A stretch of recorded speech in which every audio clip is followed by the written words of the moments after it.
Quatrième partie, la fleur de vie.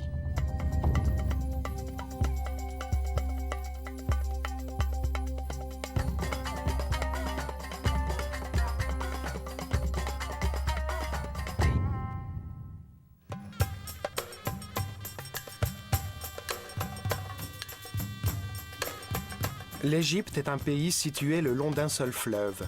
Le Nil coule paisiblement, irriguant sur ses rives une bande de verdure au milieu d'un immense désert.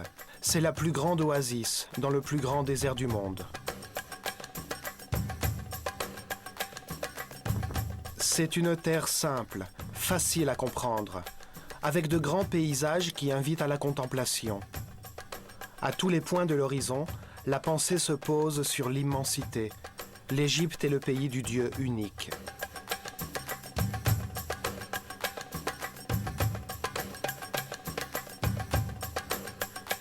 C'est ici que, pendant des milliers d'années, une civilisation a vécu dans la paix et l'harmonie, sans dépasser ses frontières naturelles pour essayer de soumettre d'autres peuples. Cette civilisation s'est complètement consacrée à l'élévation spirituelle.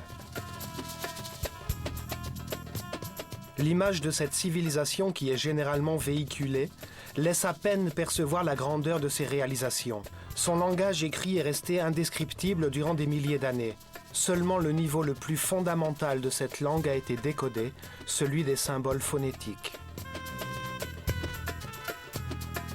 Mais les Égyptiens possédaient aussi un niveau supérieur de langage, utilisant des symboles qui transmettent des concepts et non des sons. Ceux-ci n'ont pas encore été déchiffrés. Les traductions sont uniquement basées sur la partie phonétique, ou bien dans le meilleur des cas, elles sont les résultats des interprétations personnelles des traducteurs. Ceux qui pensent que les Égyptiens étaient des barbares primitifs donnent un certain type d'interprétation. Et ceux qui pensent qu'ils avaient une civilisation spirituelle hautement développée, qui maîtrisaient des technologies aujourd'hui inconnues, ont développé une interprétation complètement différente.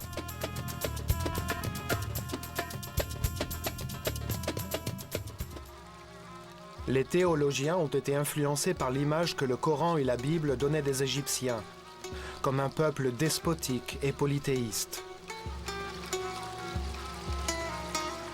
Par conséquent, les chrétiens, les juifs et les musulmans ont été incapables de reconnaître que l'Égypte a été l'une des sources qui ont nourri les origines de leur propre système de pensée.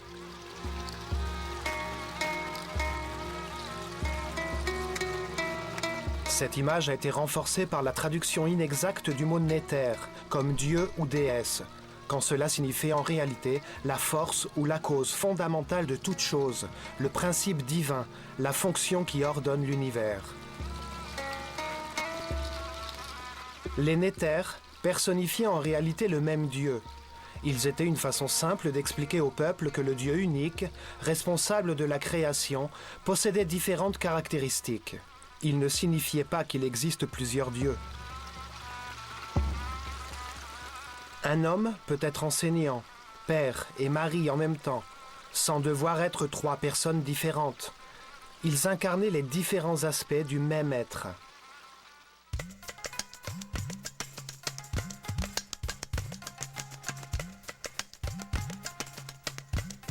Pour beaucoup d'historiens, la civilisation moderne est l'apogée du développement humain. Cette conviction a également contribué à transmettre une image erronée de la civilisation égyptienne, car elle n'admet aucune vérité susceptible de la contredire.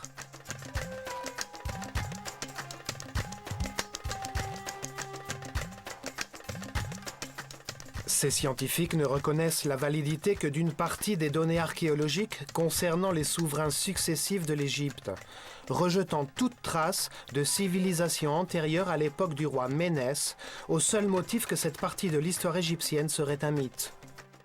Les chercheurs rationalistes ont aussi contribué à dénaturer l'histoire de l'Égypte, en niant l'existence de sciences et de philosophie avant la civilisation grecque, bien que les grands penseurs grecs soient eux-mêmes allés trouver des réponses à leurs questions en Égypte. Tout cela a participé à véhiculer une fausse image de la culture égyptienne. Les Égyptiens ont été dénigrés et considérés comme un peuple primitif, inférieurs au monde civilisé moderne, dont les réalisations se résumeraient à la construction de quelques temples immenses et de solides tombeaux pour leurs pharaons.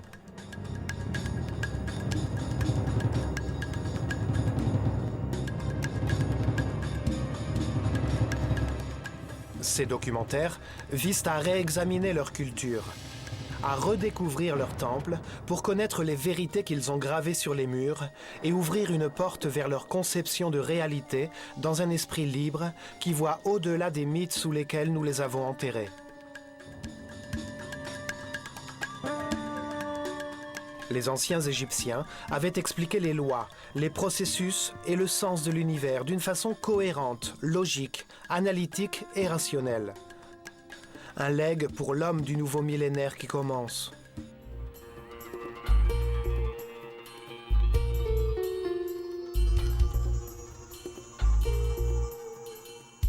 De nouvelles informations refont surface.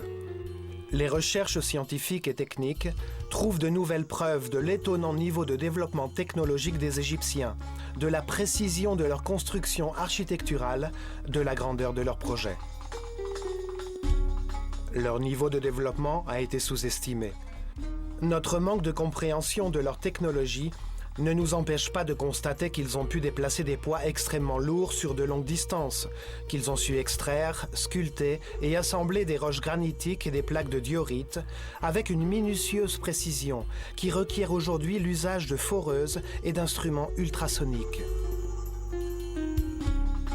Leurs constructions sont mathématiquement si précises que la base de la Grande Pyramide, qui occupe 5 hectares, a une inclinaison de 8 mm seulement. La technologie actuelle ne serait parvenue à obtenir qu'un dénivelé de pas moins de 40 cm.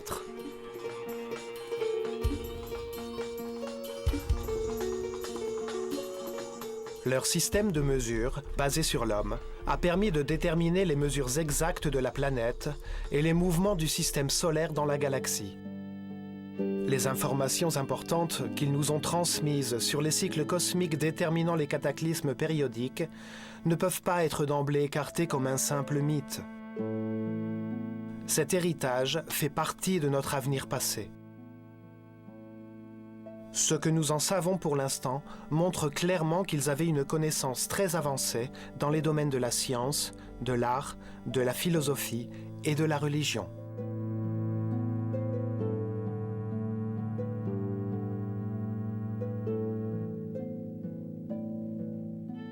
Ils avaient hérité ce savoir d'une civilisation plus ancienne encore, l'Atlantide, qui disparut au moment du déluge universel, dont il ne resta que quelques prêtres qui bâtirent les fondations du cycle dans lequel nous nous trouvons actuellement.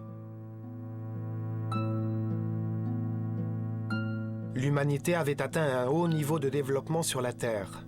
Quelques prêtres, fins scientifiques, avaient prévu le cataclysme et s'étaient préparés pour y survivre. Ils sont à l'origine de la soudaine émergence de la civilisation égyptienne sans période d'évolution préalable.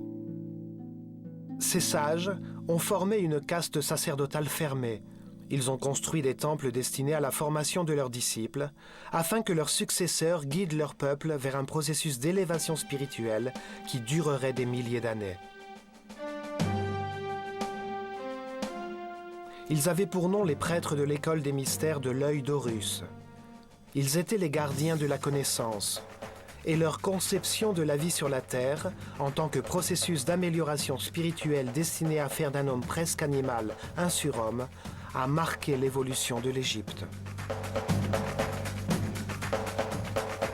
Leur vision du progrès, comme la progression de la connaissance sur la Terre, est inestimable pour l'homme occidental d'aujourd'hui, qui considère le progrès comme l'acquisition de confort matériel.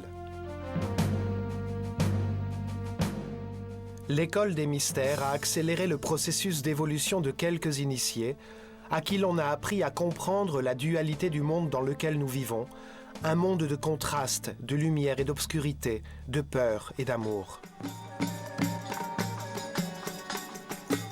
Ainsi, ils étaient capables de comprendre que, à travers nos différentes vies, nous sommes amenés à connaître ces extrêmes en analysant les conséquences des choix libres et éclairés que nous faisons. Nous pouvons ainsi comparer ces résultats et trouver la vérité. chaque vie est une étape nécessaire sur le chemin de la connaissance. Les Égyptiens considéraient l'homme comme une référence pour l'univers dans sa globalité. En se comprenant lui-même, il serait à même de comprendre les vérités universelles et de découvrir des aspects du réel. Ce que nous voyons ici-bas est semblable à ce qui se trouve au-delà. Ces prêtres savants enseignaient que tout ce qui existe est le fruit d'un grand esprit, que nous sommes des pensées de Dieu, capables de générer nos propres pensées. Nous composons tous les aspects d'une même réalité. Le tout est unique et l'unique est tout. C'est pourquoi les Égyptiens ont développé leur science, leur art, leur religion et leur philosophie de façon multidisciplinaire, conjointement, sans se laisser aveugler par des spécialisations.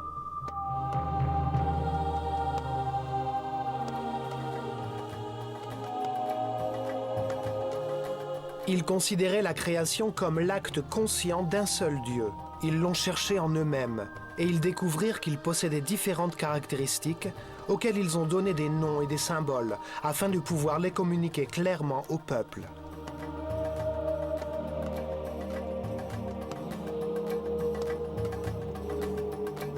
Ils ont appelé Atum le Dieu qui ne s'est pas encore manifesté, qui n'a pas encore créé l'univers et qui n'existe que potentiellement à l'intérieur de lui-même.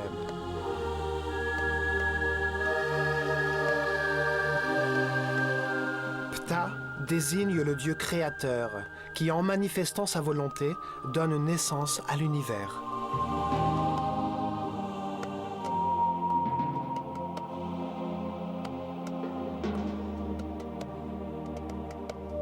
Ils ont nommé Amon le Dieu qui fait l'homme à son image et selon son désir, en lui donnant la liberté de créer grâce à son esprit.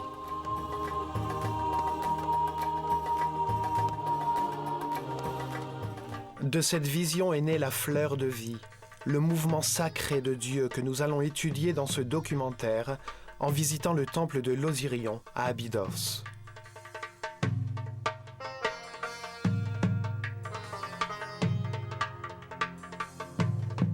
Les temples étaient des instruments de mesure très précis pour retracer les mouvements des planètes.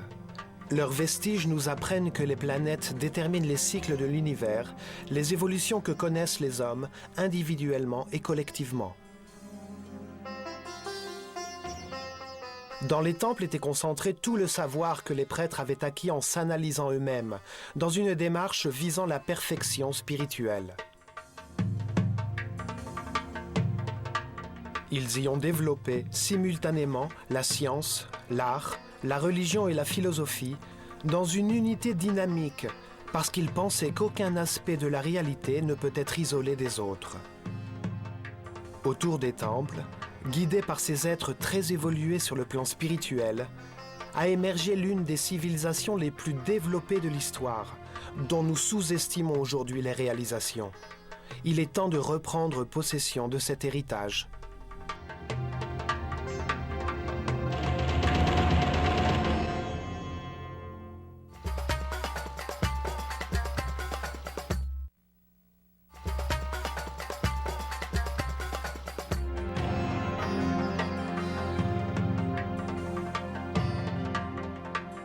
Les Égyptiens nous l'ont transmis, avec leur vision de l'univers, à travers quelques symboles judicieusement choisis parmi les différentes composantes de leur monde.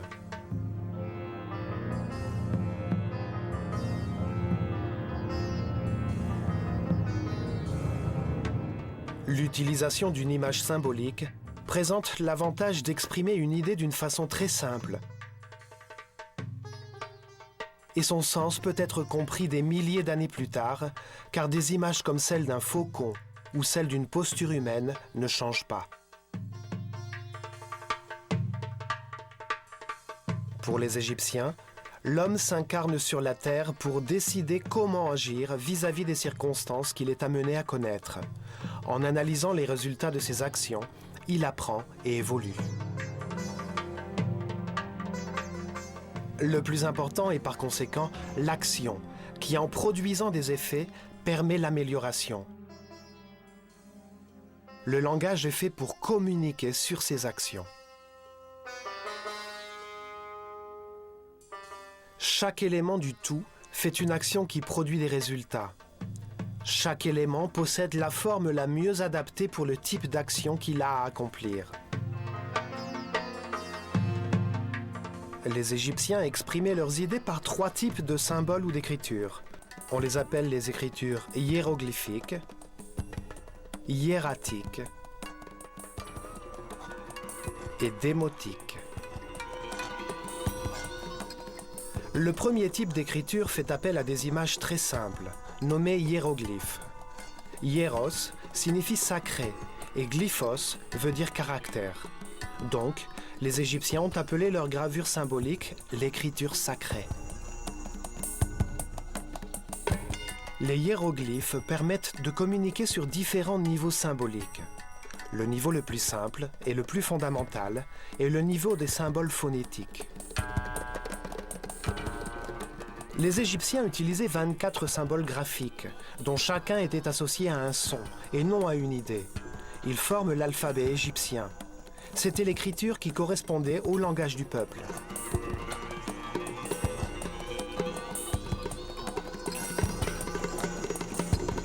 Ce fut le premier alphabet de l'histoire humaine, qui donna ensuite naissance à l'alphabet phénicien, puis à l'alphabet grec.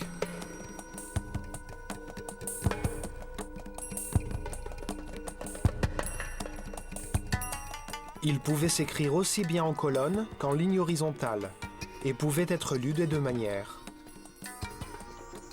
Les têtes des personnages symboliques regardent en direction du début de phrase, pour indiquer le sens de lecture. Cet alphabet est resté indéchiffré pendant des milliers d'années, jusqu'à ce qu'en 1799, des soldats français amenés par Napoléon trouvent à Rosette, en Méditerranée, une pierre de granit noir datant de la fin de la civilisation égyptienne.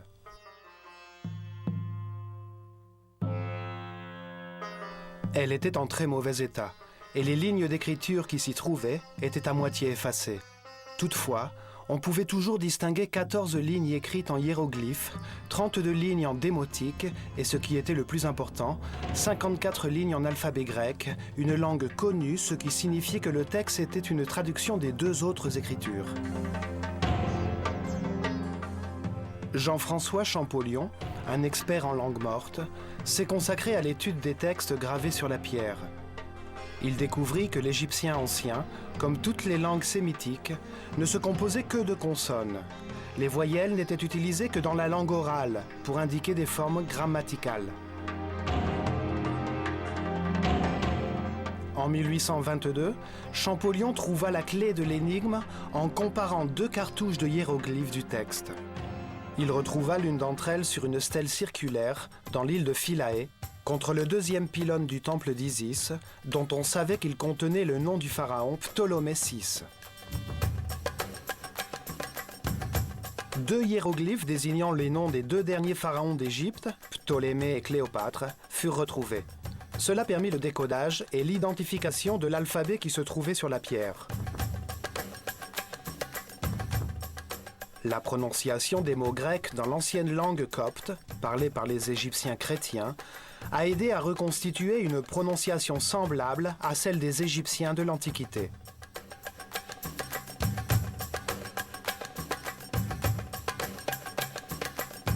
C'est ainsi que le premier niveau de langage, composé de 24 symboles et inventé il y a des milliers d'années, a été déchiffré.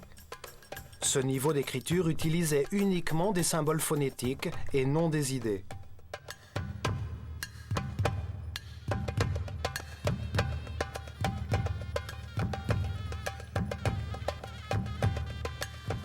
Mais, dans cette même écriture hiéroglyphique, il existait un niveau supérieur de communication.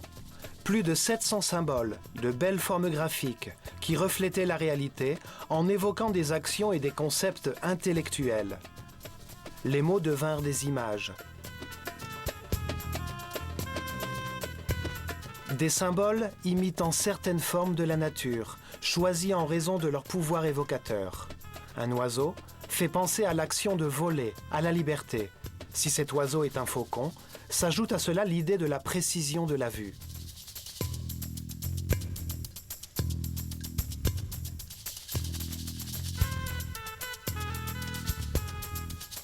La représentation d'un œil fait songer à la faculté de voir.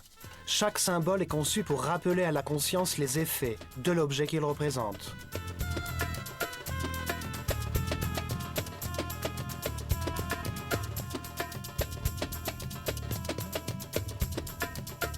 Les Égyptiens utilisaient également des membres humains facilement reconnaissables pour symboliser des actions vitales. 2 bras levés évoquèrent la prière. 2 jambes suggèrent l'action de marcher. Un bras tendu est une manière de désigner quelque chose. 2 mains croisées symbolisent l'union. Une main qui nourrit, une autre qui répand des semences, une jarre qui se vide. Il y avait aussi des symboles qui représentaient des objets artificiels qui, mis en action, produisent certains effets. L'instrument indique le type de travail qu'il permet de réaliser. Une charrue, un râteau, un filet. En plus des hiéroglyphes, il existait une deuxième forme d'écrire, appelée hiératique. Elle était utilisée uniquement pour les communications officielles et commerciales. La troisième forme d'écriture n'est apparue qu'à la fin de la civilisation égyptienne, quand vers 700 avant Jésus-Christ, les scribes qui copiaient les textes anciens ont davantage simplifié les symboles hiératiques, jusqu'à former une écriture presque sténographique. Elle fut appelée démotique.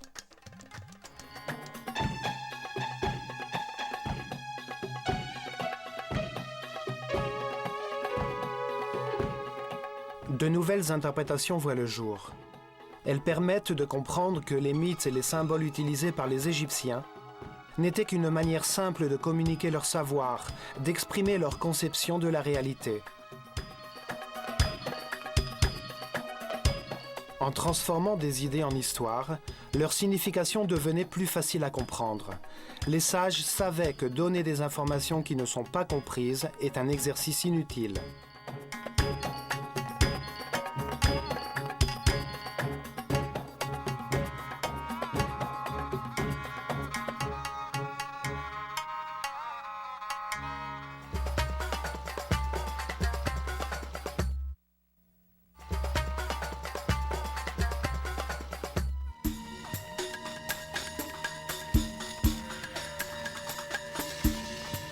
Trois des temples les plus anciens, datant du début de la civilisation égyptienne, ont été construits avec la même technique. Ils ont le même style massif, simple et lourd, qui n'a plus jamais été utilisé par la suite dans toute l'Égypte.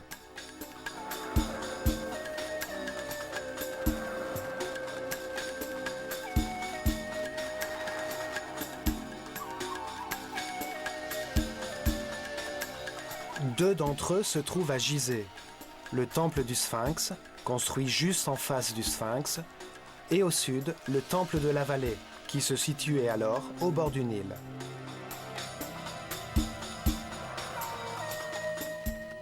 Le troisième est l'imposant temple d'Osirion, construit à Abydos.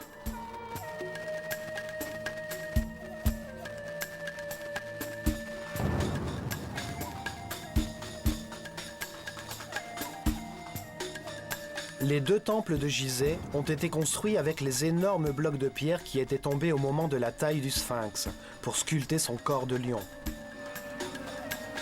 Ces énormes blocs furent utilisés uniquement dans ces deux temples.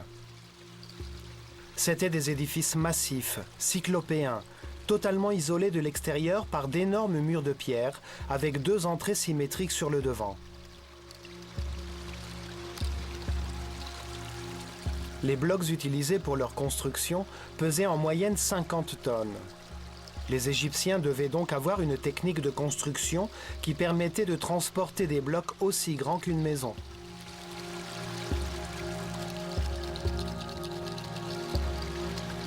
En outre, ces blocs n'étaient pas réguliers. Ils étaient tous différents. Mais leurs côtés, taillés sous des angles différents, s'emboîtaient les uns les autres avec une précision millimétrique. Une autre caractéristique de ces temples est que les blocs d'angle étaient taillés d'une façon particulière.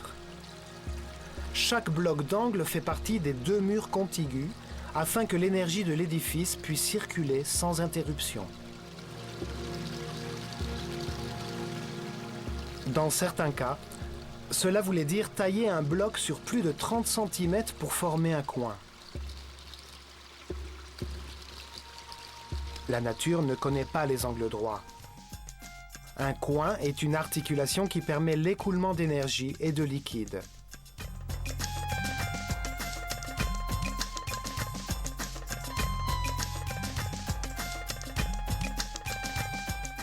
Ces temples avaient un hall central, recouvert d'un toit en pierre soutenu par d'énormes colonnes disposées symétriquement.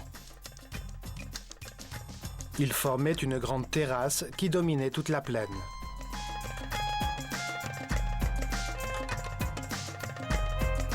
Sur ces murs et ces colonnes, il n'y avait aucun ornement ou hiéroglyphe, et les étages étaient en albâtre.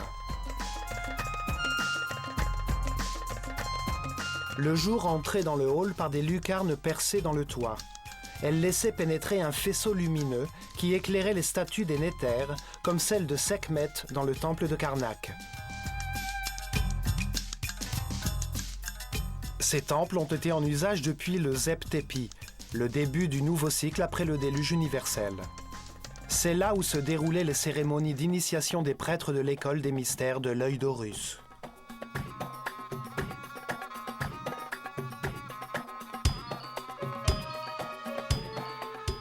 Les jours d'équinoxe, la péniche d'or était placée sur la terrasse du temple, devant les yeux du Sphinx.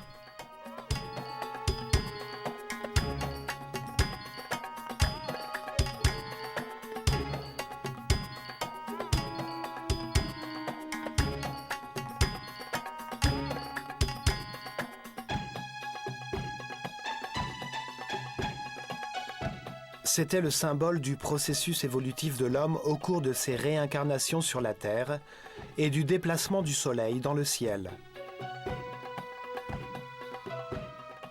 Les cérémonies avaient lieu pendant que le Sphinx contemplait, devant lui, le lever du Soleil à l'horizon et, la nuit, les étoiles de la constellation du Lion.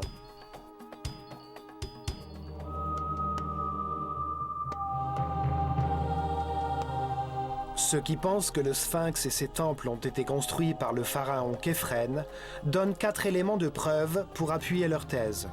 Premièrement, il a été retrouvé dans le temple du Sphinx, enterré la tête à l'envers, la célèbre statue de diorite noir de Képhren, représentée avec un faucon sur la nuque. Deuxièmement, on dit que le visage de cette statue serait identique à celui du Sphinx. Or, nous avons constaté que ces traits étaient tout à fait différents de ceux de Képhren. Troisièmement, entre les bras du Sphinx, une stèle gravée par Thutmosis IV, contenant la syllabe Kef sur une de ses lignes, a été retrouvée bien que cette stèle elle-même confirme que le Sphinx a existé là depuis le début des temps nouveaux, depuis le Zep-Tepi. Quatrièmement, et en raison des explications précédentes, la construction de la pyramide centrale de Gizeh est aussi attribuée à Képhren. Devant cette pyramide se trouvait un temple, relié au temple de la vallée par un chemin couvert de 500 mètres.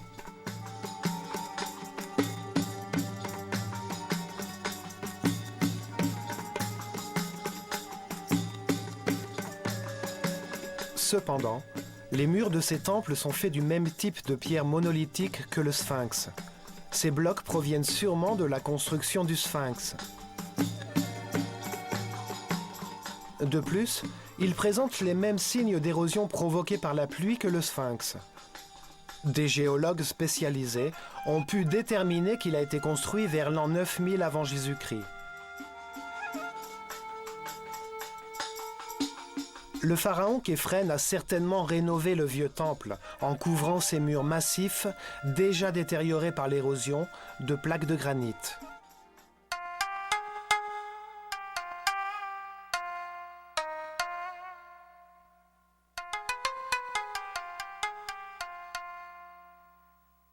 Les Égyptiens avaient divisé la partie fertile, habitable, de l'Égypte, en 2 grandes régions, qui présentaient des différences en raison de leur situation par rapport au Nil. Le delta du fleuve, quand le Nil se jette dans la Méditerranée, forme une vallée fertile appelée la Basse-Égypte. Son symbole hiéroglyphique est une abeille, et le pharaon porte une couronne rouge pour montrer son pouvoir sur cette région. On appelle la bande de verdure, longue et étroite sur les deux rives du Nil, de la frontière avec la Nubie jusqu'à l'embranchement du delta, la Haute-Égypte. Elle est symbolisée en forme hiéroglyphique par un buisson, et le pharaon porte une couronne blanche pour signifier son autorité sur cet autre territoire.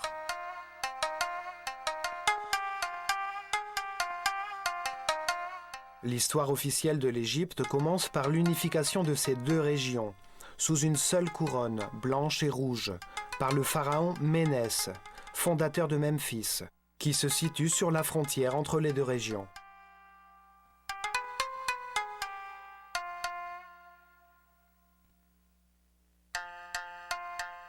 À Abydos, au sud, en Haute-Égypte, se trouvent deux temples, l'un à côté de l'autre. L'un fut dédié à Osiris par Séti Ier, derrière lequel fut érigé un deuxième temple, l'Osirion, découvert pendant une fouille et dont une partie est aujourd'hui encore sous l'eau.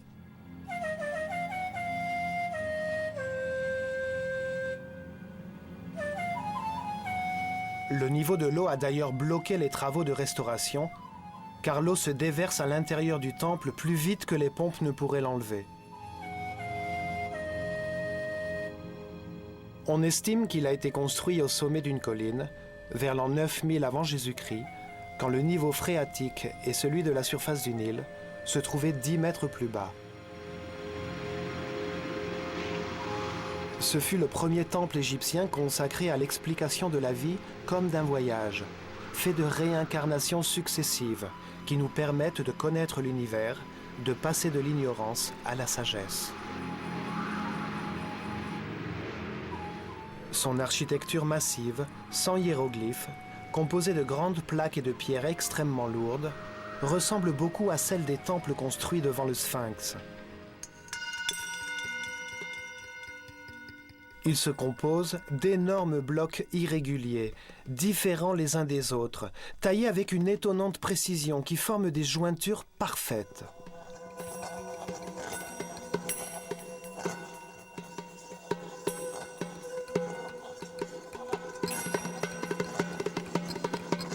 Dans les coins, les blocs se prolongent sur le mur d'à côté. Ils ont dû être taillés pour obtenir cette forme, ce qui devait rendre la tâche plus difficile, car ils étaient en granit d'Assouan, qui est une matière extrêmement dure. Cela signifie que les Égyptiens possédaient une technique de construction aujourd'hui disparue, à une époque où l'on prétend qu'il n'existait aucun instrument permettant de réaliser des tailles aussi précises, de déplacer ces lourds blocs de pierre et de les assembler avec une telle exactitude. En réalité, la connaissance technique héritée des survivants du déluge a été utilisée dans le cercle limité et fermé d'une organisation secrète de prêtres savants. Les techniques ou les instruments utilisés n'ont jamais été mis à la disposition du peuple, probablement parce qu'il était très dangereux de les confier à des esprits primitifs qui ne maîtrisaient pas leurs émotions et leurs passions. Ou parce qu'ils pouvaient être utilisés seulement par quelqu'un qui était dans une harmonie parfaite avec l'univers, de par sa nature sonique ou psychique, différente des forces mécaniques développées par l'homme moderne. Le temple a une forme rectangulaire, avec une plateforme entourée d'eau, surélevée au centre, avec des escaliers des deux côtés qui sont aujourd'hui à peine visibles à cause de l'eau. Sa forme symbolise le mont originel qui a émergé quand les eaux se sont retirées après le déluge, quand les sages ont débarqué pour donner naissance à une nouvelle civilisation en Égypte. Ce temple commémore le Zep Tepi, le temps du commencement de la nouvelle civilisation, vouée à l'amélioration spirituelle. 10 colonnes de pierre massive, chacune découpée dans un même bloc de granit rouge de plus de 100 tonnes, soutenaient un imposant portique sur lequel reposait un toit en pierre. Le long du canal, 16 sanctuaires abritaient des symboles sacrés. Ils sont maintenant immergés sous l'eau stagnante.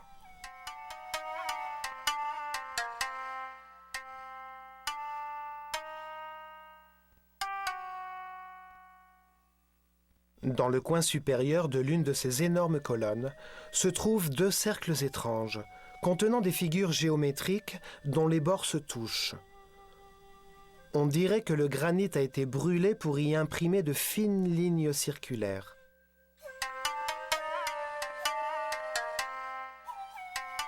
C'est la fleur de vie, un symbole géométrique sacré pour les Égyptiens, qui représente les mouvements originels de Dieu pour créer l'univers.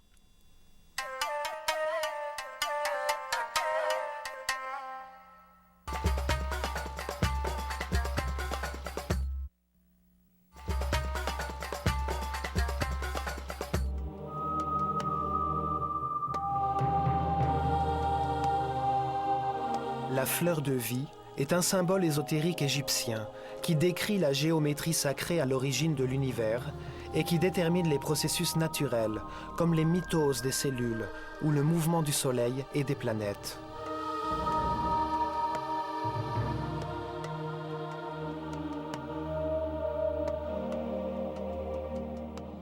Une figure qui donne à voir la vie comme un processus dans le temps, qui contient les rythmes, les heures, les jours, les mois et les mouvements des corps célestes, pendant lesquels germent les idées et poussent les graines.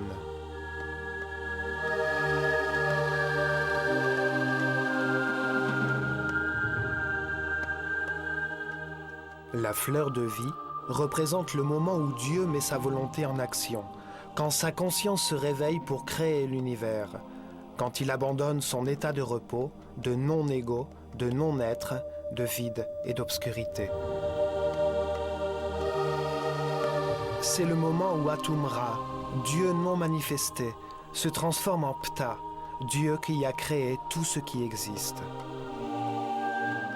Le Fiat Lux est le moment où naît la fleur de vie et où tout commence, le début du premier cycle. Pour les Égyptiens, Dieu s'est mis en mouvement à partir d'un point central conceptuel, l'œil d'Horus, d'où la fleur de vie et son fruit, l'univers, la création, sont sortis. Ce point est le point de référence du mouvement. C'est le point de départ de la géométrie sacrée, à partir duquel Dieu a créé le premier espace virtuel de l'univers.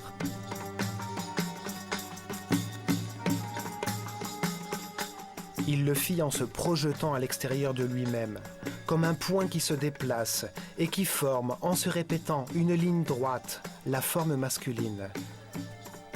C'est Dieu le Père qui montre son énergie et sa connaissance. Sa volonté active est transformée par un Dieu mère, la substance infinie qui contient en elle-même une réponse, le Fils de Dieu qui, en retournant vers son Père, dessine une figure virtuelle que nous connaissons bien. C'est ainsi que les Égyptiens concevaient la Trinité, comme un processus simultané et équilatéral d'informations envoyées et intériorisées. C'est pour cela que le triangle équilatéral est la base du tétraèdre, la première forme masculine solide, pure et originelle de tout ce qui a été créé.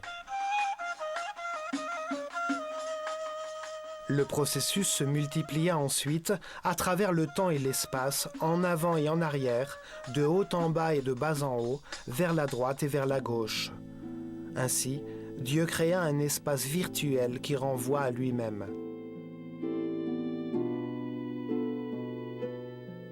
Simultanément, le volume que nous percevons, autour du point de départ, se mit à tourner, faisant apparaître le principe féminin, la sphère.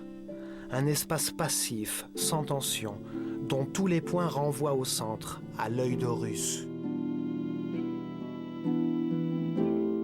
Cette sphère est l'utérus qui contient tout, la substance de tout volume et de toute forme. C'est une expression d'unité, de totalité et d'intégrité.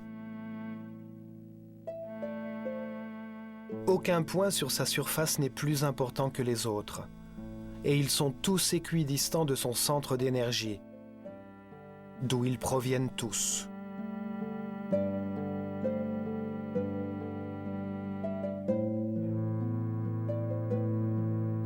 Les atomes, les cellules, les graines, les planètes et le Soleil reprennent tous cette forme d'unité et de potentialité.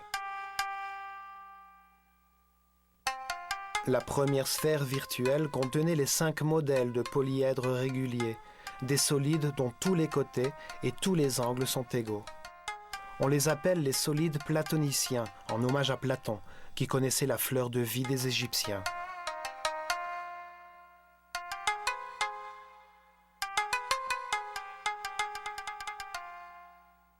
Ce sont les fondations, les briques avec lesquelles tout l'univers s'est construit. Ils symbolisent les 5 éléments de la nature. Le feu, la terre, l'air, l'esprit ou l'éther et l'eau.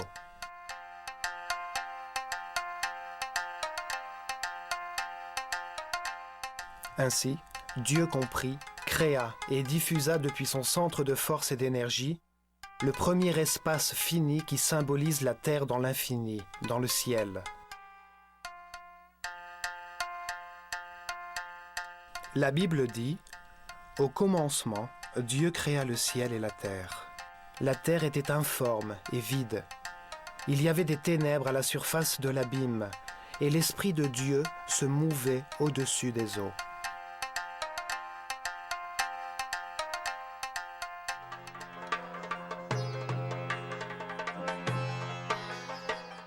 Il fit alors son premier mouvement, du centre de la première sphère jusqu'à son bord, le périmètre de l'espace.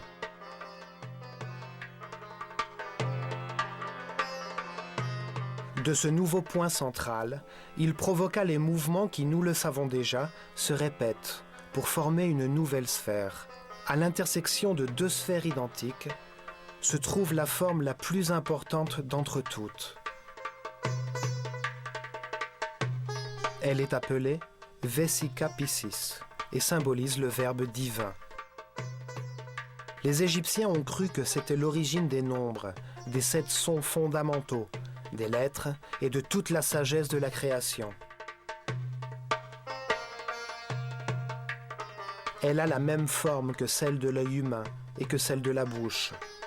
Elle tient dans 2 triangles équilatéraux qui, contenus dans un rectangle, sont la base de la proportion auréa, la proportion divine.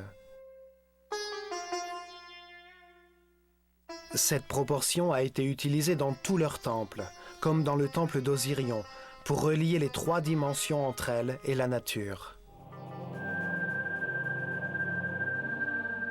Toutes les relations mathématiques fondamentales et les nombres les plus importants, comme phi et pi, viennent de là. Elle a aussi symbolisé la vision partagée, la compréhension réciproque entre des individus égaux, le point commun. La Vesica Piscis est l'espace partagé, l'intersection entre la sphère initiale et la nouvelle sphère créée sur son bord. Alors, les mouvements vers le périmètre extérieur sont répétés pour former une nouvelle sphère. Chacune d'entre elles est une nouvelle dimension, un nouveau son dans l'échelle musicale, une nouvelle couleur dans l'échelle chromatique. Ainsi, 4, 5, 6 sphères sont construites, jusqu'à arriver à la 7e et dernière sphère, qui ferme le premier cycle. Alors, la graine de vie apparaît.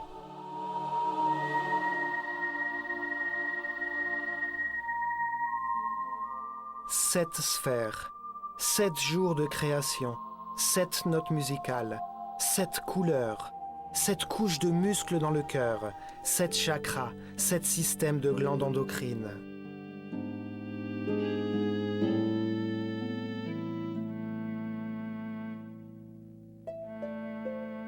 Ce dessin géométrique est répété à l'infini.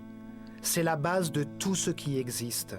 Sur ce fondement, la nature fait grandir les fleurs, crée 2, 4, 8 cellules primaires à partir d'une seule et construit le corps humain ou les galaxies de la même manière. En se développant dans une spirale éternelle, elle crée de nouvelles sphères. Au bout de 3 tours, la 19e sphère se forme et avec elle apparaît la fleur de vie. Ce dessin géométrique prend la forme d'une fleur, mais il est en même temps un processus éternel. Il contient les harmonies musicales, le prisme de la lumière, la matrice de la croissance des tissus vivants.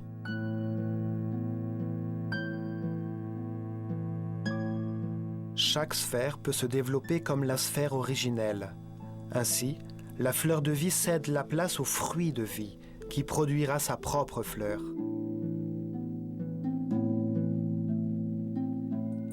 Chaque sphère contient 5 solides platoniciens. C'est l'union des énergies masculines et féminines, des droites et des lignes courbes, des 2 matrices géométriques qui sont à la base de toute la réalité.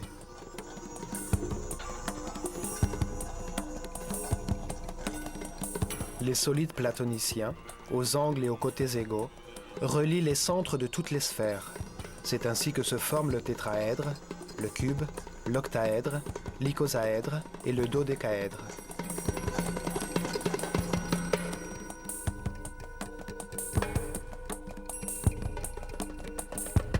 Ils sont les symboles du lien insécable entre les parties et le tout.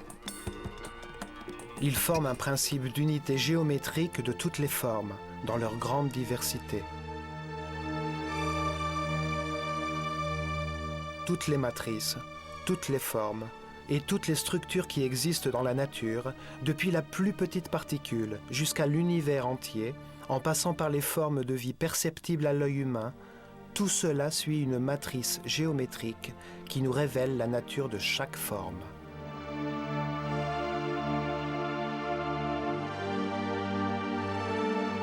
La fleur de vie nous indique que tout est relié, dans une unité indivisible. Elle nous rappelle notre rapport avec le tout, et elle nous permet de comprendre les fondations sacrées de la création.